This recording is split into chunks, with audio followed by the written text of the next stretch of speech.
And that's the part of your brain, that's the part of Olivia's brain that is not developed yet. And so when she doesn't get her preferred snack or toy, she will melt down as if it is a life or death situation because her brain does not have an ability to tell her that it is not a life or death situation. This is why toddlers can become supremely emotional about absolutely nothing. It's a brand new day. Wake up every morning and say, it's a brand new day. Take a good day, make it great, okay? In this episode of the Whole Parent Podcast, we are talking about probably one of my favorite topics. It is tantrums. It is meltdowns. Especially in this episode, we're going to be answering 3 questions from toddler parents about tantrums and meltdowns. And tantrums are near and dear to my heart, not only because I have toddlers, but also because handling tantrums, getting through tantrums was one of the things that launched the Whole Parent platform, where I went from being just a dad making TikToks, which I still am, right? I'm still just a dad who makes TikToks and helps parents based on the things that I've learned and the things that are working for me. And then we apply that and we work with other parents and add the research to that and all that. But I went from being a dad who posted about research and child development and evidence-based parenting to really being the whole parent, being the person who I am today. Tantrums is kind of how we launched the membership, which is where I do kind of my best work. It's where people started to ask me questions like, hey, can we get longer form content? Things like the email list, eventually what became the podcast, which you're listening to right now. But tantrums are really challenging. And so it's unsurprising to me that we have questions about tantrums that we can spend a whole episode on this, because this is, some of the most common questions, especially for those toddler parents that they ask, whether in the membership, like I said, or in DMs or emails or whatever. So the first question, and remember, as always on the Whole Parent Podcast, we take 3 questions that are from parents that kind of encompass and embody the other questions that we get. So when we put out, calls for, hey, how many people, what questions do you have?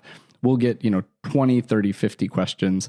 And we'll take 3 of them that are on a specific topic, and then we'll dig into that topic. And so today we have 3 questions from Lauren, Melissa, and Michelle. And Lauren, Melissa, and Michelle have kids who are 2, 3, and 4 years old. Actually, 3, 4, and 2 years old. That's the order that we're doing them in. And they all have questions about tantrums and meltdowns. And so we're going to just jump right into it. The first question comes from Lauren. It says, hi, this is Lauren. My child's name is Olivia. She's 3 years old. Lately, Olivia has been having frequent tantrums, seemingly over minor things like not getting her preferred snack or toy. I'm finding it challenging to manage these outbursts. Can you share some strategies for handling tantrums and understanding the reason behind these behavioral issues? Lauren, I absolutely can. This is a really, really common question. Right? Why does my 2-year-old, why does my 3-year-old melt down over seemingly nothing? And the short answer is because their brain is still new.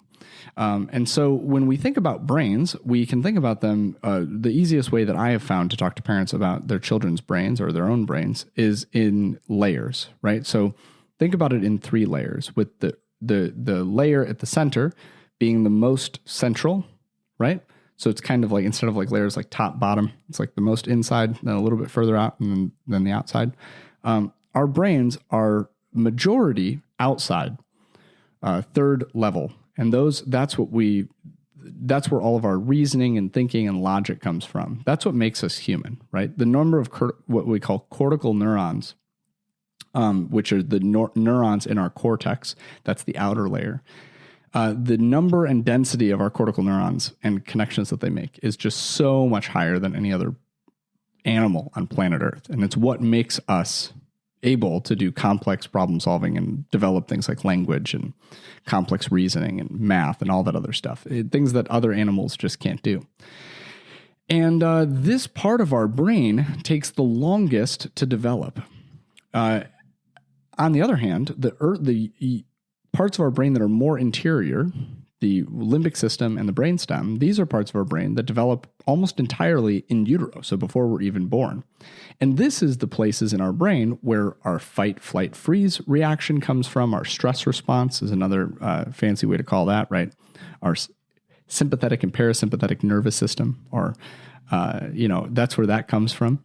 And then at the brainstem is things like, that was the limbic system. That's the middle layer. And then the smallest layer, the layer at our brainstem, the part of us that even we share with lizards and really simple creatures out in the world. Our brainstem are things that control things like our heartbeat, our temperature, etc. So another way to think of this is not in layer 1, layer 2, layer 3. A lot of people call it the lizard brain, which is our most interior. It's the thing that we share with lizards. Then our mammal brain, which is the thing that we share with most mammals, especially primates. And primates, I keep saying primate because my kid's into Pokemon right now. Primates. And then that's where we feel our feelings and our emotions and our fight or flight response.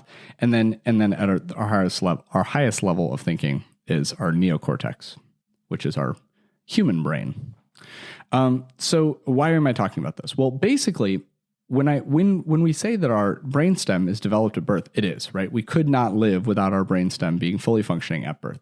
So this is, again, body heat, temperature. Is it really good at those things yet? No. This is why skin-to-skin contact in the first couple days of life are really important. This is why we do that, is because we can co-regulate our bodies with our kids.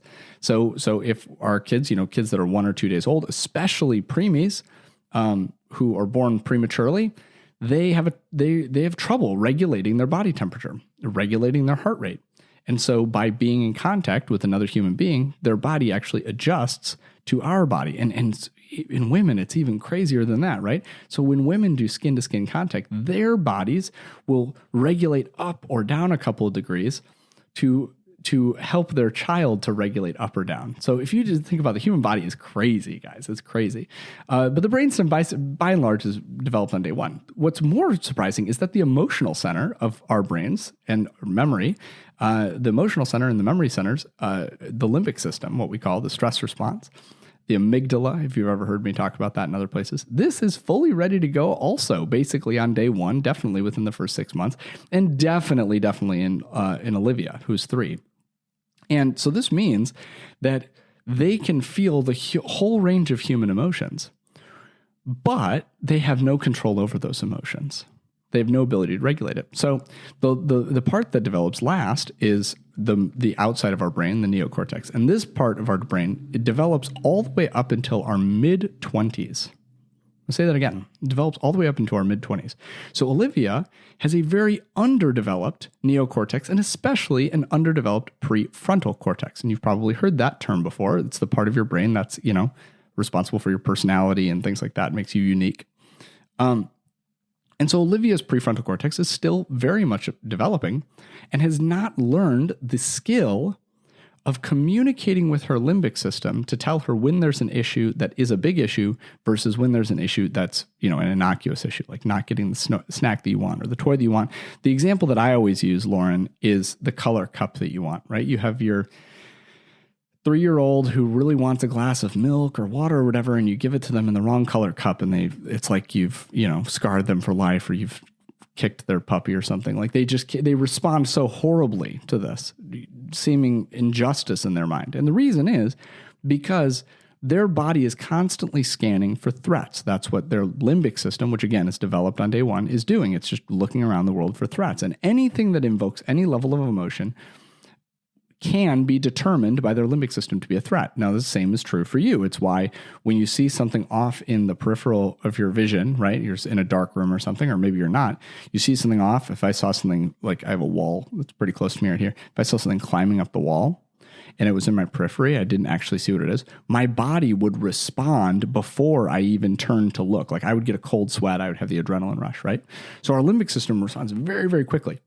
And that's true for all of us, that even those of us with the prefrontal cortex that's fully developed, who are over the age of, let's say, 25, 22, that our prefrontal cortex is fully developed. And because it's fully developed, even so, when we see the shadow of something crawling up, or when, a deer jumps in the road in front of you, your limbic system still reacts first. It reacts, hey, this is a threat. We need to respond.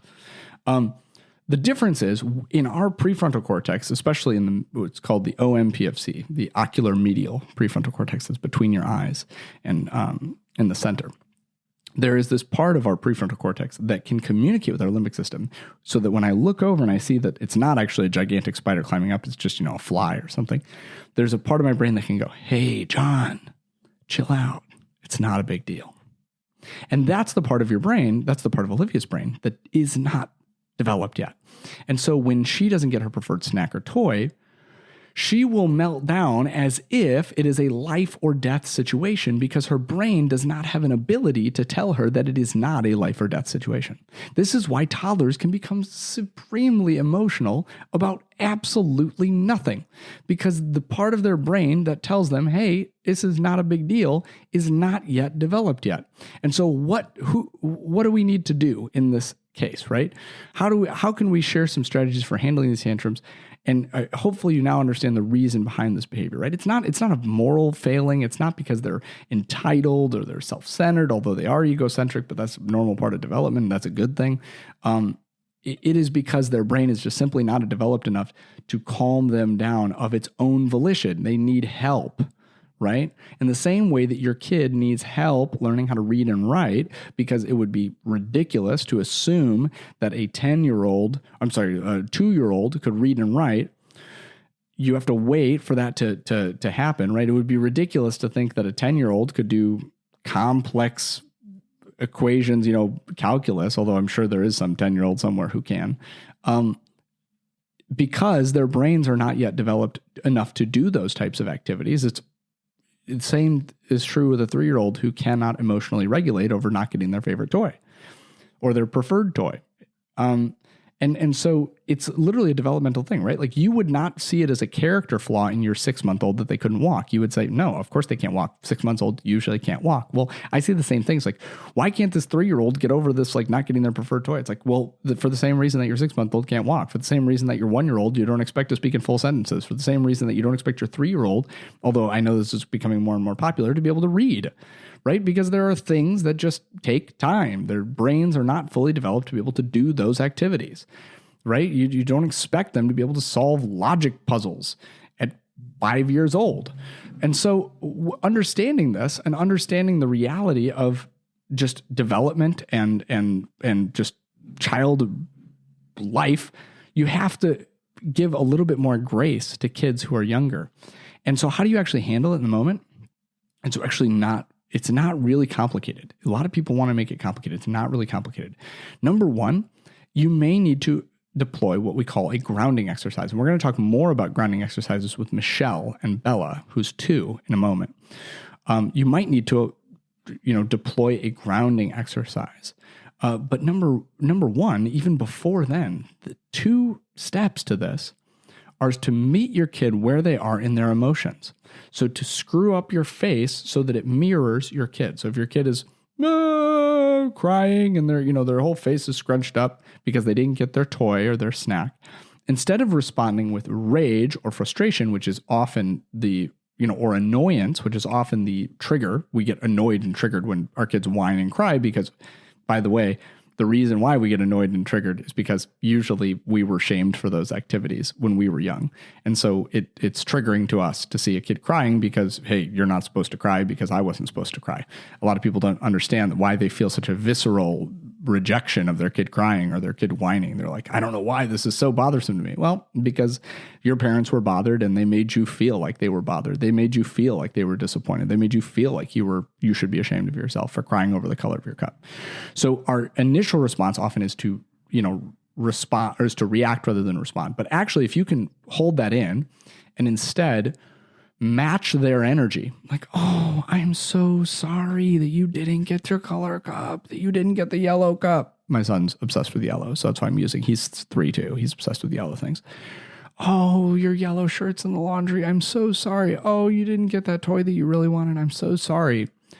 Once you match their energy, their body will start to respond and see you as a trusted figure. And here's the thing, you're not lying to your kid. you are sad. I hope you are sad that they're having a hard time. It's not fun to have a hard time. You don't like it when you're having a hard time. You don't like it when you're triggered and emotional. They don't either. They're not enjoying throwing a tantrum, right? This is a huge parenting myth from the 90s. Your kid doesn't want to be dysregulated. They hate that just as much as you are annoyed by it. They hate it probably more than you do. And so meet them where they are and say, I'm so sorry that you feel this way.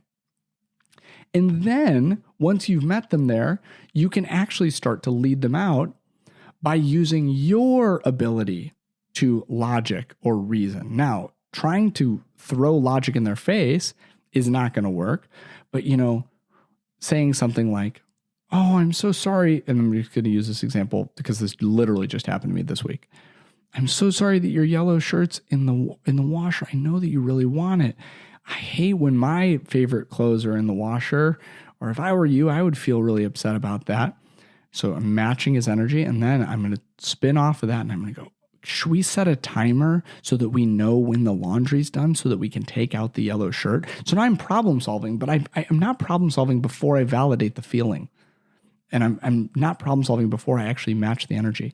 And this is because if you try and bypass that stage of matching their energy, then they actually reject the solution. Because what they really want to know is whether they're heard, seen, and valued in that moment, right? Do you, as my adult who can solve this problem for me, understand that I'm upset? If you immediately jump to solutions orientation, which is how many of us want to solve problems, right? Like, don't wallow in self-pity, just solve the problem. Especially in the Western world, that's kind of how we think. If you immediately jump to solutions, they're going to double down. They're going to throw a bigger tantrum. They're going to have a bigger meltdown because now they think they're not understanding me. My parents are not understanding me. They don't get it. Because they don't get it, I don't know. I don't think this is a safe person to be around. And so we're going to go into them. We're going to screw up our face. I'm so sorry. I'm so sorry that this happened to you. Even if it's not a big deal, right? We're going to match their energy. We're not going to bring to them like, oh, this doesn't matter. That's a good way to send them deeper into their pit of spiraling despair. Oh, I'm so sorry. And then immediately, once they feel seen and heard and valued, once you start getting the then you can provide the solution, right? And so now I want to go to Michelle, whose child's name is Bella, because I think that she asks a really good question next. I was going to ask her Michelle's question third, but I think it's a good segue here. So let's go to Michelle. So Michelle says, hi, this is Michelle. And this is what happens, by the way, if the validating doesn't work. My child's name is Bella, and she's 2. Ooh, tough. With a 2-year-old throwing a meltdown, not a lot of communication, not a lot of verbalization skills. Some of the 2-year-olds have almost no verbalization. They're in speech therapy, and that becomes incredibly difficult. I don't know if that's Bella, but I'm just speaking from experience. That's really tough. Bella often has these big tantrums, and she cries and screams when things don't go the way she wanted. Could be as simple as a different snack or a different toy not being available. We're still getting into that limbic system. It's driving the ship. Right? It's taken over. She doesn't have a prefrontal cortex to pull it into check yet. Okay. I'm having a tough time managing these outbursts, and I would appreciate some guidance on how to handle these intense interactions and help her express her frustrations more effectively. Okay. So, Michelle, everything that I just said to Lauren, this is why it's happening. Your child's not broken. You're not a bad parent. Some kids have bigger meltdowns than other kids. Some kids, it takes longer for them to build the emotional skills, but your kids are 2 and 3. Well, not your kids, but between Lauren and you have Bella and Olivia who are 2 and 3 years old. That nobody has really developed a prefrontal cortex yet. If we're having these huge meltdowns at 7, then we can talk about other collaborative approaches to parenting that can start to fill in those skill deficits. But at 2 and 3, this isn't a skill deficit. This is just developmental. The key is, if the validation doesn't work, we have to come up with some grounding exercises that can help our kids to regulate, to be able to hear us. And so I'm going to give you 3 different grounding exercises. And the first one is super, super easy. You're going to help your kid to breathe effectively, because when we breathe, so this is kind of some more neuroscience here, but when we breathe effectively, the part of our brain that is that is driving our anxiety can be actually calmed down by the type of breathing we do. We stimulate what's called the vagus nerve, which is a gigantic nerve that runs basically from our brain down. And because in breathing in specific ways can actually activate this nerve. It's a neurotransmitter. It can activate this nerve. And in that process of stimulating that nerve, our body can communicate to itself, hey, it's time to calm down. So this is an example of our brainstem. Remember, we talked about the 3 levels of the brain. Our brainstem actually interacting with our limbic system to calm us down. And so here's how we're going to breathe. We're going to breathe slowly in through our nose and out through our mouth like we're blowing out a candle. That's the first way that you can breathe. The second way that you can breathe is what I call a big sigh. And a big sigh is when you breathe out all of your air, not like through a candle all at once, but you breathe out longer than you've been breathing in. So this is another way to stimulate your vagus nerve. So you, and by the way, many adults do this all the time, right? What happens when you're having like a really hard day at work? You go, why? Because it actually, your body knows that that'll help you to re-regulate. It's a technique. And so when their brain is in a fight or flight response because they didn't get the color cup they wanted, or they didn't get the snack or toy that they wanted wasn't available, whatever, the yellow shirt's in the washer, that's mine. What happens is they're in fight or flight, and breathing in these 2 ways actually tells their body we're not in a life or death situation. You can't communicate to a 2-year-old you're not in a life death situation. They don't understand it. Their body is just reacting as if it is. But you can convince them to take actions, physical actions, activating their brainstem to then like, hey, look, if you were being chased by a tiger, you couldn't breathe like this. And so because you're able to breathe like this, this is not a life or death situation. Now, here's the key with these for both, again, Lauren and Michelle and anybody else listening. You don't want to tell your kid to breathe, because now you're trying to communicate with their verbal processing, and verbal processing in a 2 or 3-year-old is not very developed. So you're saying, breathe, breathe, breathe this way, breathe that way. Their language centers are not there to be able to even internalize what you're saying. In fact, even if they were a 13-year-old or a 33-year-old, oftentimes if you're dysregulated enough, language does not work, right? When it's just, you can tell somebody to do something and they can't do it. So instead, you're going to approach a part of their body which is unconscious or subconscious. And so instead of telling them to breathe, you're just going to model it, which is so much easier, by the way. So your kid comes running up to you. They're screaming, they're crying, they're upset about whatever. You're just going to hold their shoulders or hold them in your arms, and you're just going to start to do the action yourself. Whatever you want your kid to do, you got to do it. So if you want, and this, by the way, goes for all parenting. You want your kid to stop yelling at people, you got to stop yelling at people. You want your kid to be kind to people, you got to be kind to people. You want your kid to be generous, you got to be generous. Okay, same thing is true. You want your kid to breathe like this, you got to breathe like this. So you're going to hold them and you're going to go,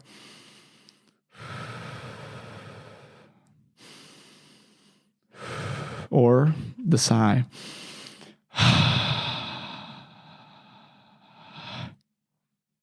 And as you do that, what's going to happen is your kid is going to start to match that and mirror it.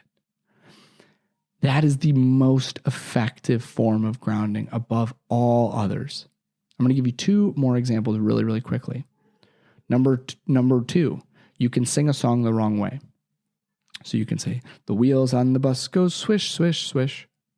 Wait, what? So now you're actually getting, the singing is not quite the same as verbal processing because it connects with the limbic system and the neocortex at the same time. Music is magical, y'all. It does weird things to our brain. So when you sing a song, but you replace the wrong lyrics, you actually can snap their verbal processing back online because they're internalizing the song and they know where the song is going and they're just kind of internalizing it. And then you snap the song, you snap the wrong lyric in, right? I like this book by Sandra Boynton, Moo Ba La La La. 3 little pigs say la la la. No, pigs don't say la la la. Pigs go oink all day and night, right? That book is all about this phenomenon, right? There's an expected result and then you change it.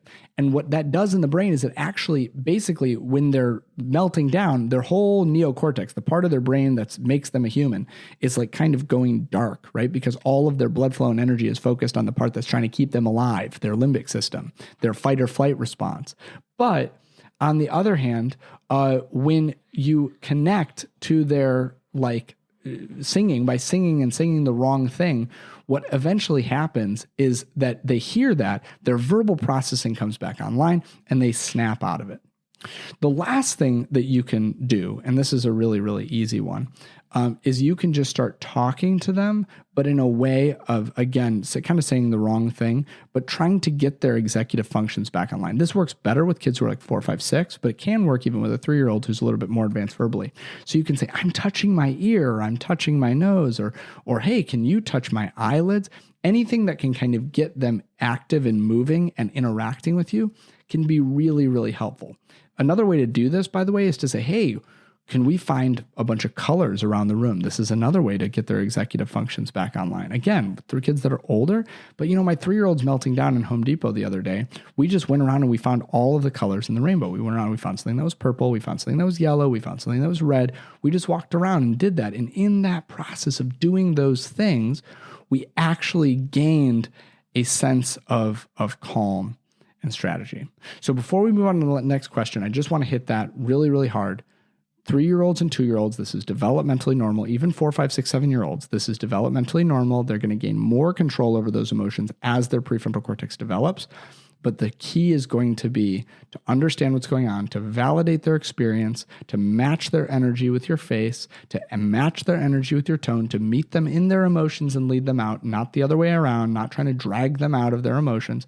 And if you need to get them out of their emotions, if you need to pull the ripcord, to use some sort of grounding exercise, whether modeling the right breathing techniques for them is really, really helpful, or doing a color wheel or something else like that, even doing the song, which I think is oftentimes the most helpful. So let's get to the next question. But actually, before we move on to that next question, I wanted to just jump in really quickly and tell you about another opportunity that you have to connect with Whole Parent, another opportunity that you have to gain invaluable information about parenting, and that is the Whole Parent email list.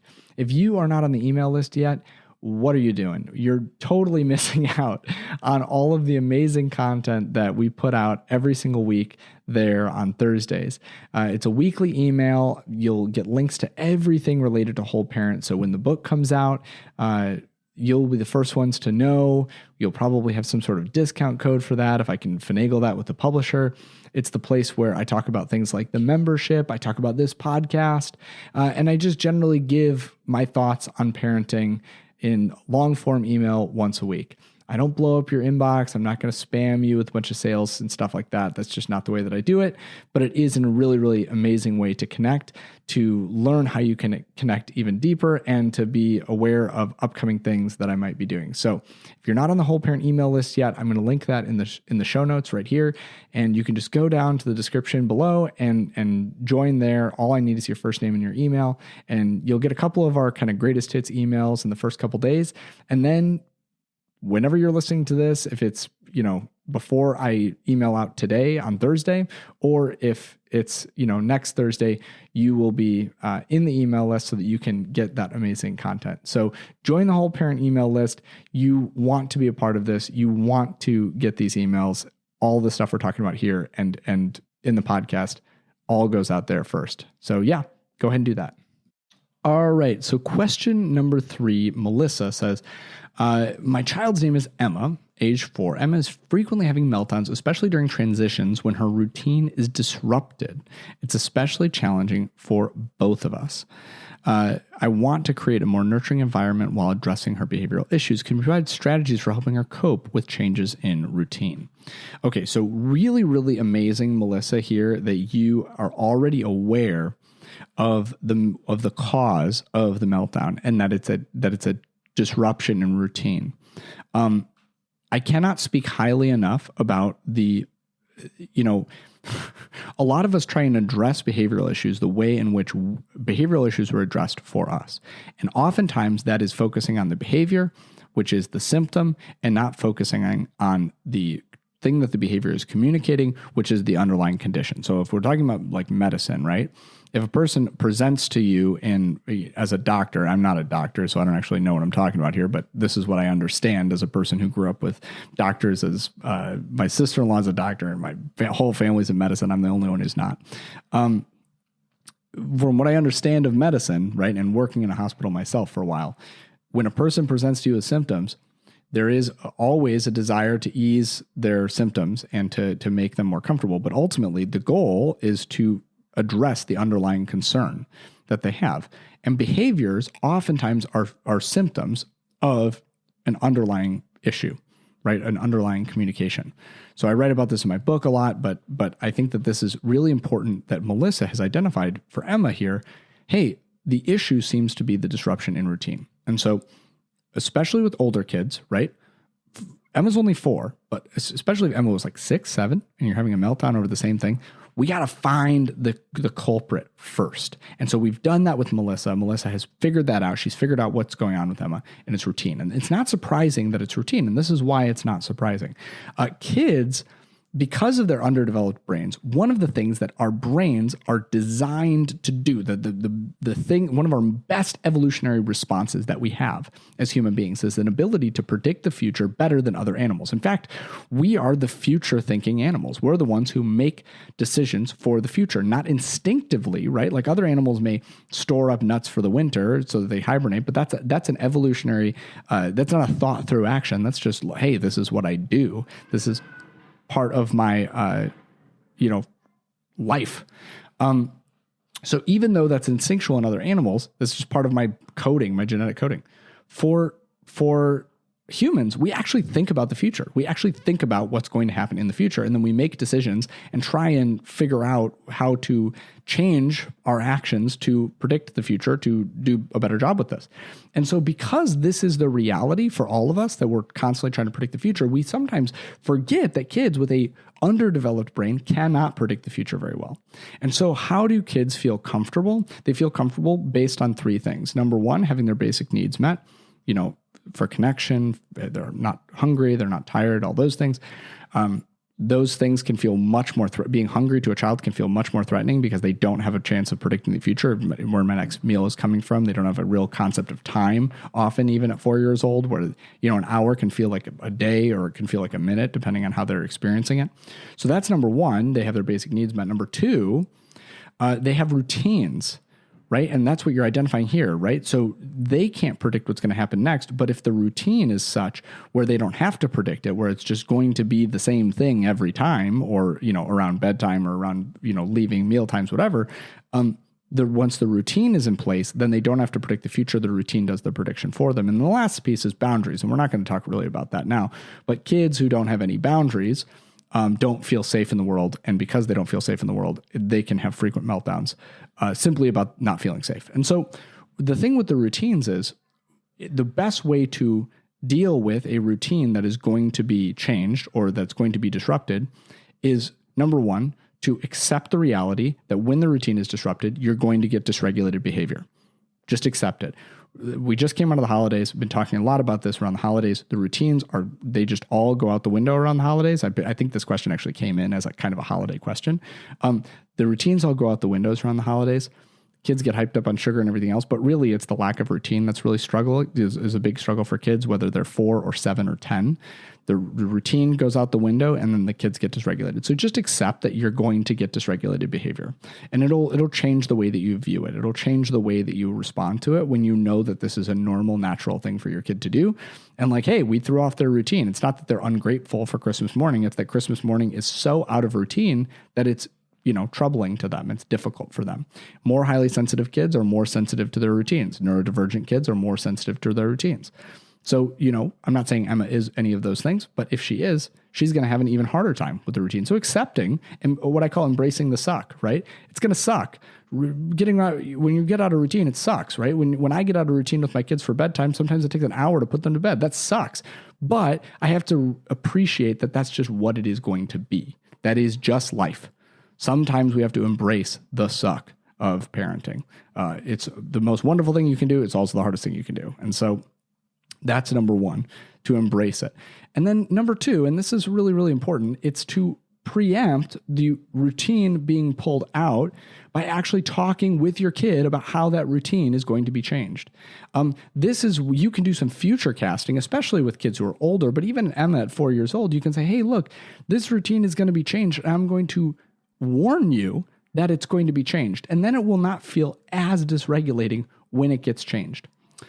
So warning your kids, making a plan for the day, especially when the routine is going to go out the window, when you know there's going to be a problem with the routine, warning them about that ahead of time, talking to them about it. Again, you don't have to be super anxious about it. I talk about this a lot with other pieces, but your anxiety that you bring to your kid is going to be mirrored in them. So don't be anxious about it, but just be honest. Hey, look, this is the reality. This is what it's going to be.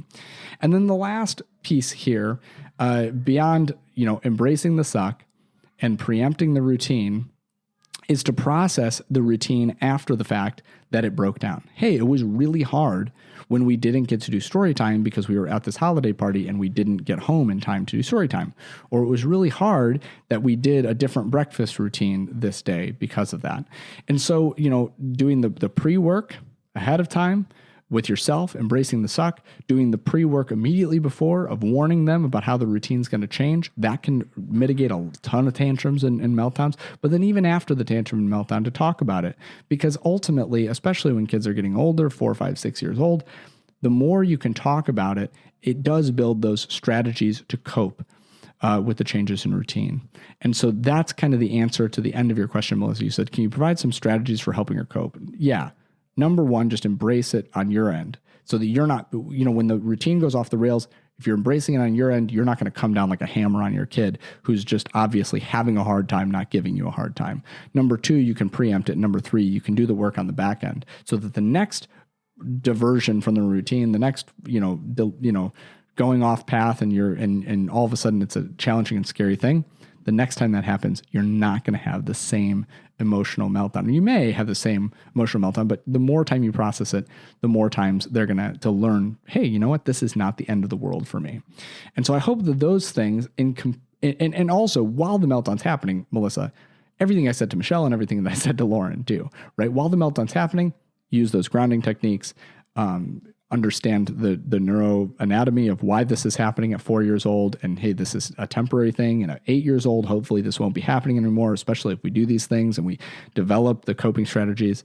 But I think ultimately with those three responses to Lauren, Michelle, and then Melissa, I think all of the parents listening to this, especially parents with toddlers, but even parents of young grade schoolers, you guys will be way more equipped to handle the meltdowns and the tantrums, whether they're around routines or unmet needs or just, neurobiological, that just, it's that phase of life. And sometimes a yellow shirt sends them over the edge. I hope this episode has served you well and you feel way more equipped to handle tantrums. Hey, if you loved this episode of the Whole Parent Podcast, if you felt like this episode helped you to parent better, to handle tantrums with more patience, to understand your child better so that you can just approach them with more confidence, please, please, please share this episode with somebody in your circle, whether that is a parent of a toddler, maybe a parent who their child hasn't even been born yet, a person who's just thinking about having kids, or even parents of older kids who have tantrums, right? I know kids who are 15 years old who still have tantrums who could probably benefit from a lot that I've said in this podcast. So share this with a parent in your life, share it with two parents in your life. And on top of that, in addition to that, it's not an and or it's not an either or, it's an and. Go ahead and review this episode on whatever podcast platform you're listening to it on, whether that's Spotify or Apple Podcasts or anywhere else. Go ahead and review it, write a review. Let me know what you think. I read every single review that we get on this podcast. I take it very seriously. I want to know, did you like it? What would you like to see more of? All of that amazing stuff. And also rate it, it's super helpful. These podcast platforms rely on the ratings of listeners. And so the more ratings that we can get, the more positive comments and reviews that we can get, the more these platforms will push out this message to a wider audience. And that is how we can change the world. One kid at a time, one parent at a time. So review this, rate this, share it with someone you know. Thank you so much, and I'll see you next week.